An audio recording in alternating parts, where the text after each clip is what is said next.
ফাঁসিরে তুই আমার হাতে তুই দে, নইলে আমি তোরে খুন করে ফেলাবো। আনিস ভাই মনে করিয়ে দিল যে অনেক বছর হয়ে গেছে, 25 বছর হয়ে গেছে।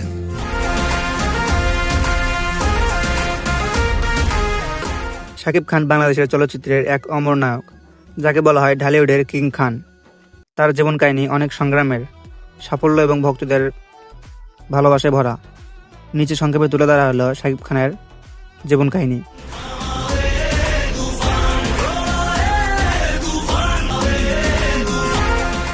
প্রথমে দেখি তার জন্ম ও শৈশব।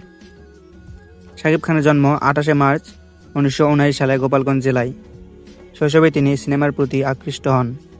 পড়াশোনার পাশাপাশি অভিনয়েও স্বপ্ন পালন করেন। ইন্টার ফার্স্ট ইয়ারে পড়ি, মাত্র ভর্তি হয়েছি। এবার তার চলচ্চিত্রে আগমন। 1999 সালে তিনি চলচ্চিত্রে অভিনয় শুরু করেন।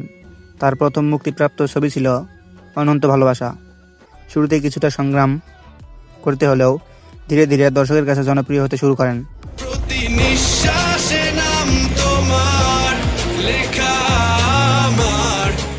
এবার তার ক্যারিয়ারের মোড় ঘোরা। 2006 সালের পর থেকে তিনি ধারাবাহিকভাবে একের পর এক সুপারহিট সিনেমার উপহার দেন, যেমন প্রিয়তমা, শিকারী, নবাব, কিং খান, বসগিরি।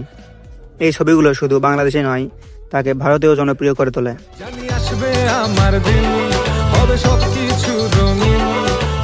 এবার তার সাফল্য ও অবদান। শাকিব খান বাংলাদেশের চলচ্চিত্রের ইতিহাসে সবচেয়ে জনপ্রিয় ও সর্বাধিক ব্যবসা সফল নায়ক। তিনি একাধিকবার জাতীয় চলচ্চিত্র পুরস্কার পেয়েছেন। সত্যি সত্যি সিনেমা ইন্ডাস্ট্রি হিট হয়েছে, সত্যি সত্যি ভালোবাসার জোয়ারে সবাইকে বরবাদ করেছে। ঢালিউড ইন্ডাস্ট্রির মন্দা সময়েও তিনি ধারাবাহিকভাবে সিনেমা চালিয়ে গেছেন, যা তাকে কিংবদন্তি নায়কের মর্যাদায় পৌঁছে দিয়েছে। এবার তার ব্যক্তিগত জীবন।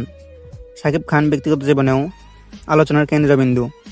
নায়িকা অপু বিশ্বাসের সাথে তার দাম্পত্য ও ছেলে আবরাম খান জয়কে নিয়ে মিডিয়ায় বহুবার খবর প্রকাশিত হয়েছে।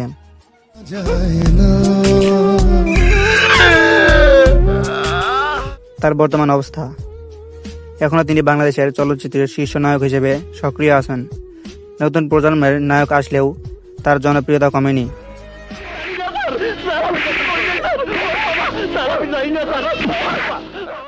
সারসংক্ষেপে বলা যায়, শাকিব খান শুধু একজন অভিনেতাই নন, তিনি বাংলাদেশের চলচ্চিত্র শিল্পের একটি যুগের নাম।